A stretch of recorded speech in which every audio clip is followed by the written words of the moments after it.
भाई गेंदबाजों के किए धरे पर गुड़ गोबर कैसे करना है, यदि ये सीखना है ना तो भारतीय टीम के बल्लेबाजों से सीखो कि गेंदबाजों के करे धरे पर किस तरह से जो है पानी फेर करके उसे मरिया मेट किया जाता है।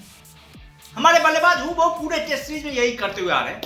गेंदबाज तो एक छोर से मेहनत कर रहे हैं, दमदार एफर्ट लगा रहे हैं, लेकिन दूसरे छोर से जब बल्लेबाजों को अपना पराक्रम दिखाने की बारी आती है ना तो वहां पर हमारे बल्लेबाज पता नहीं मतलब क्या हो जाता है इनको, मतलब गेंद दिखाई ही नहीं देता इनको। और पूरे पूरे सीरीज में यही कार्यक्रम हमारे बल्लेबाजों का होता है।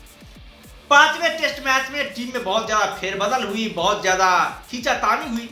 उसके बाद से टीम बनाई गई तो उसे देखकर लगा कि भाई साहब जो नए खिलाड़ी आए हैं वो शानदार परफॉर्मेंस करेंगे, शायद उनके ऊपर बहुत ज्यादा प्रेशर होगा। लेकिन यहां पर भी टीम इंडिया की वही हालत दिखाई दी जिस तरह के हालात हम लोगों ने सभी मैचों में क्रिएट किए। यहां पर भी हमारे गेंदबाजों ने अपने परफॉर्मेंस किसी भी तरह कोई कसर नहीं छोड़ी। भाई कमाल की गेंदबाजी करी हमारे गेंदबाजों ने। हमारे टीम ने 150 रन पहले इनिंग बनाए थे, उसके जवाब में ऑस्ट्रेलिया को हमने 181 रन के स्कोर पर ही ऑल आउट कर दिया। अब हमारे गेंदबाजों को भाई बताओ कहां पे गलती है, कहां पे हमारे गेंदबाज चूक कर गए।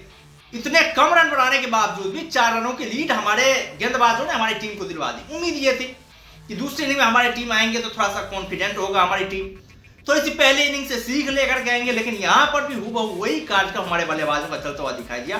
कोई बल्लेबाज ऑस्ट्रेलिया गेंदबाजों का सही तरीके से सामना नहीं कर पाए। सबसे दुखद तो ये रहा कि भाई विराट कोहली का आउट होना, यार समझ में नहीं आया। विराट कोहली जिस तरह से आउट हो रहे हैं, लगातार आउट हो रहे हैं, एक दो बार चलता है। पिछले इनिंग में भी विराट कोहली इसी तरह से आउट हुए थे। इस बार उम्मीद ये लगाई जा रही थी कि विराट कोहली का लास्ट इनिंग है ऑस्ट्रेलिया दौरे पर, इसके बाद विराट कोहली करियर डिसाइड होगा। लेकिन इस बार विराट कोहली ऑफ स्टंप के बाहर गेंदों पर फंसते हुए आउट हुए, जो कि बहुत दुखद है, बहुत ज्यादा शर्मनाक है। उसके बाद नीतीश कुमार रेड्डी को तो पता नहीं भाई क्या हो गया, मतलब वो जो सेंचुरी लगाई उसके बाद इतनी ज्यादा तारीफें की गई नीतीश कुमार रेड्डी की, इतनी ज्यादा तारीफें की गई, इतनी ज्यादा उनके शान में कसीदे पड़े गए कि भाई का बल्ला अभी तक नहीं चला। उसके बाद से जितने भी इनिंग खेले हमें नहीं लगा नीतीश कुमार रेड्डी किसी भी इनिंग में जो है दहाई का आंकड़ा पार किया। और यही होता है हमारे देश में, यही होता है जब कोई बल्लेबाज शानदार परफॉर्मेंस करता है तो उसकी इतनी ज्यादा तारीफें कर दी जाती है, उसके शान में इतने ज्यादा कसीदे पढ़ दिए जाते हैं कि भाई उसका जो है मतलब करियर ही तबाह हो जाता है। उसके बाद से वही देखने को मिला इनका। केएल राहुल का पता ही नहीं, मतलब जब से रोहित शर्मा ओपनिंग आया उसके बाद से क्या हो गया, उसके बाद से केएल राहुल कुछ परफॉर्मेंस दिख ही नहीं रहा। तो सारे बल्लेबाज वही गुड़ गोबर कांड कर करके आए। एक ऋषभ पंत था जिन्होंने की भाई हर एक पिछले इनिंग में उसने जबरदस्त बल्लेबाजी करी थी। एक पिछले इनिंग में ऋषभ पंत ने जब 48 रनों की पारी खेली, जिस तरह से आउट हुए ऋषभ पंत, आउट को लेकर के बहुत सारे सवाल उठाए गए कि ऋषभ पंत इस तरह से खेल रहे हैं, उस तरह से खेल रहे हैं, बहुत ज्यादा बातें विवादें हुई थी। लेकिन लगता है भाई जिस खिलाड़ी का जो नेचुरल गेम है ना उससे कभी चेंजेस नहीं करने चाहिए। उससे चेंजेस करते एक तो आप अपना गेम नेचुरल खेल नहीं पाते हैं, दूसरा ये होता है कि भाई साहब आप मनहूस जब आउट होते तो फिर आपको पता चलता है यार ना ही तो मैं अपना नेचुरल गेम खेल पाए, दूसरे की बात हो रहा फिर आउट हो गया। तो सही है, ऋषभ पंत का जो अप्रोच है उस अप्रोच को लगातार रख रहे हैं, कभी कामयाबी मिल रही है कभी नाकामयाबी मिल रही है, लेकिन सही है ऋषभ पंत ने जो अप्रोच आज अपनाई है, जिस तरह से उन्होंने बल्लेबाजी करी है, भाई दाद देनी पड़ेगी। टेस्ट मैच में T20 के स्टाइल से उस बंदे ने बल्लेबाजी करी है, अपना ही रिकॉर्ड तोड़ा है। सेकंड मतलब इससे पहले ऋषभ पंत के नाम ही था सबसे फास्टेस्ट 50 जड़ने का रिकॉर्ड, उसी रिकॉर्ड को तोड़ते हुए आए ऋषभ पंत ने एक और शानदार कारनामा किया। और वही एक बंदा रहा है जिसके चक्कर में भारतीय टीम जो है अब ऐसा लग भी रहा है कि 150 रनों के आंकड़े को छू लेगी। नहीं तो यदि 141 रनों में 60 रनों का स्कोर घटा दे तो आप समझ लीजिए भारतीय टीम की क्या स्थिति होती। 70 रन के स्कोर पर 6 विकेट 70-80 रन के स्कोर पर गिर गए होते। लेकिन ऋषभ पंत ने कमाल की बैटिंग करी, 61 रन बनाए भाई साहब ने, 33 गेंदों का सामना करते 6 चौके 4 शानदार छक्के लगाए। कसम से भाई थोड़ी देर और ऋषभ पंत बल्लेबाजी कर जाए तो और मजा ही आ जाता। खैर जितना भी क्या ऋषभ पंत ने इस मुश्किल कंडीशन में, इस विपरीत कंडीशन में बहुत शानदार किया, बहुत लाजवाब किया। उसके अलावा अब रविंद्र जडेजा, वॉशिंगटन सुंदर खेल रहे हैं। कल देखना बड़ा दिलचस्प होगा कि भाई साहब उस गेंदबाजी आक्रमण के सामने, जिस गेंदबाजी आक्रमण के सामने हमारे सारे बल्लेबाज जो है मतलब आत्मसमर्पण कर दिया, उसके सामने जो है ये दोनों ऑलराउंडर जो किस तरह का परफॉर्मेंस कर पाते हैं, किस तरह से रन बना पाते हैं और किस तरह से हम लोग ऑस्ट्रेलिया टीम को फाइट बैक दे पाएंगे। हालांकि मुश्किल है विकेट, ये मैं मानता हूं मुश्किल है विकेट, कंडीशन टफ है।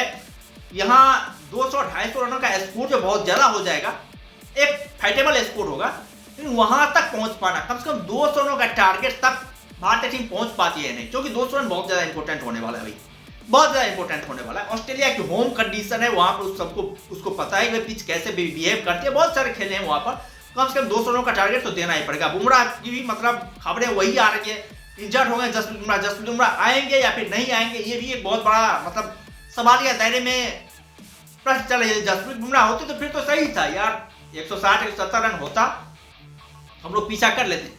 जसप्रीत बुमराह के ना होने पर, एब्सेंसी होने पर हमें नहीं लगता है कि हमारे गेंदबाजों को कैपेसिटी है जो ऑस्ट्रेलिया टीम को 200 के अंदर जो अलॉट कर सके इस मुश्किल कंडीशन में भी। वो कैपेसिटी किसी में नहीं है, ना ही प्रसिद्ध कृष्णा में वो कैपेसिटी है, ना ही मोहम्मद सिराज में। और स्पिनर क्या काम करते वो तो आप सभी लोग देख ही सकते हैं।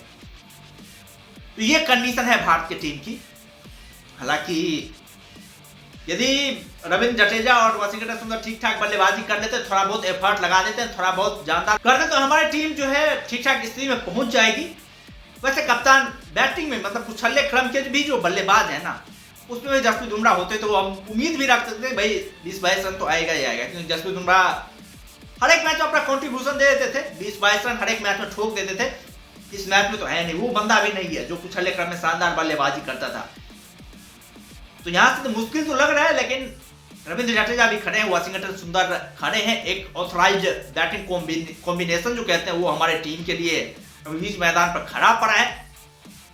देखना बड़ा दिलचस्प होगा कि ये दोनों बल्लेबाज जो है किस तरह से बल्लेबाजी कर पाते हैं, किस तरह से रन लगा पाते हैं और कहां तक हमारी टीम पहुंच पाती है। क्या हमारी टीम इस मैच को जीत पाते हैं, जो कि बहुत ही इंपॉर्टेंट मुकाबला है, बहुत ही जबरदस्त मुकाबला है। क्या हमारी टीम वर्ल्ड टेस्ट चैंपियनशिप पहुंचने की उम्मीदों को जिंदा रख पाती है, बहुत दिलचस्प होगा वो देखना। शायद तुम लोग क्या कहता है, कल किस तरह से हमारी टीम का अप्रोच रहेगा, किस तरह से हमारे बल्लेबाज बल्लेबाजी कर पाएंगे, और तुम लोग क्या लगता है कितना स्कोर जो ऑस्ट्रेलिया टीम के लिए एक कंफर्टेबल स्कोर होगा। क्या वो स्कोर 200 होगा या फिर वो स्कोर 180-190 के आसपास से हमारी टीम पहुंच जाती है, वो भी स्कोर मतलब होगा तो कंफर्टेबल। लेकिन बुमराह नहीं है, ये एक बहुत बड़ी समस्या है ना। बहुत बुमराह होते तो मतलब हम लोग मान लेते कि यार चलो 180-190 वो भी हो गया, बहुत ज्यादा हो गया, लेकिन बुमराह नहीं है, ये एक बहुत बड़ी समस्या है। तुम लोगों का क्या विचार है भाई, कमेंट में जरूर लिखना। बाद बाकी चैनल पर नहीं हो तो चैनल को जरूर सब्सक्राइब करना, ताकि आने वाले वीडियोज की लेटेस्ट नोटिफिकेशन तुम लोगों तक पहुंचती रहे।